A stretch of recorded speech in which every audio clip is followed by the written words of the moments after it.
पप्पांच्या आवाजाला यशस्वी प्रतिसाद. तर चला मग सांगतो पुढं. तर कस काय मंडळी, बेन आंघोळ करताच पोचलो होतो राजा अण्णाला घ्यायला. मग काय, ते तर आलते रोडच्या निम्म्यात. मग त्यांना तिथून डायरेक्ट घेऊन आलो घरी. फादर मदर म्हणत होते 7 वर्ष झालेत आपल्या घराला, मग जरा कलर बिलर देऊन घेऊ. पण मला काय वाटत नाही 7 वर्ष झालंय म्हणून घर. तुम्हाला काय वाटतं, द्यायला पाहिजे का नको कलर? सांगा मला कमेंट करून. तेवढ्या ट्रॅक्टरचा गडगडाट करत आलता आमचा सोन्या. व्हिडिओ काढतोय म्हणून गडी लयच लाज होता. म्हणलं नको लाजू, जाऊ दे. मी गाडी घेऊन निघालो होतो हॉटेलवर. एवढ्या उन्हात रेनकोट कोण घालतं? पण काय मध्ये आधीच पाऊस येतोय, काय कळतच नाही वातावरणाचं. जाऊ दे म्हणलं, घालून जाऊ आता. हॉटेलवर यायच्या आधीच अक्कांनी पाठवलं होतं काकडी घ्यायला. म्हणलं चला काकडी पोच करू आता. मग काय डेअरीचं सामान पण घेतलं होतं. म्हणलं ते पण पोच करू. गरम होत होतं म्हणून रेनकोट काय टाकलं होतं काढून. सगळं सामान पोच केला, डायरेक्ट आलतो भैरवाच्या देवळात.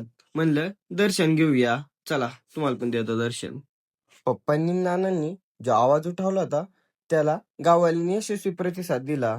आपल्या गावचे ज्येष्ठ व पुढारी सगळे चालते एकत्र. पप्पांना जे गाववाल्यांना एक करायचं होतं ते यशस्वी झालं. पप्पांनी डायरेक्ट आलतो हॉटेलवर. अक्कांचं चाललं होतं काम. मग काय म्हणलं आता चक्कर मारून यावं थोडी.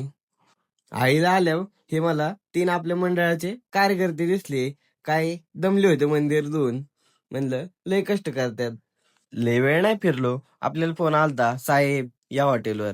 तवर सायला आणि दादांचं चाललं होतं जेवण. म्हणलं चलू द्या. बर्थडे असल्यामुळे संकेत दादा काय बाहेरच फिरत होता. दुपारनंतरच भेटला आपल्याला. मग काय दिल्या वाढदिवस शुभेच्छा. म्हणलं वाढदिवसा खूप खूप शुभेच्छा. त्याचं चाललं होतं काम. म्हणलं या संध्याकाळी मग केक कापायला. बर म्हणला येतो. संध्याकाळ झाल्यावर बाळूकाका त्यांच्या गँगचं चाललं होतं जेवण. पण बाळूकाका दिसेना. म्हणलं बाळूकाका कुठे? ते म्हणले आतमध्ये आहेत. काका बनवते मच्छी. म्हणले गरम गरम मच्छी द्यायची त्यांना. म्हणलं बर चालते, देऊ आपण गरम गरम. अनुचं चालतं जेवण. म्हणल्यावर काहीतरी कुटाण नको कराय का. बसली होती काउंटरला, काय करत होती काय माहित नाही. म्हणलं चलू दे तुझं. आणि हे आहेत पप्पांचे फ्रेंड. आपल्या मॉडर्न कॉलेज मागं हे CID ऑफिस मध्ये आहेत. सगळं उरकून डायरेक्ट पोचलो केक घ्यायला. तर चला मग आम्ही कापतो केक. आपण भेटू पुढच्या व्लॉग मध्ये. चला बाय.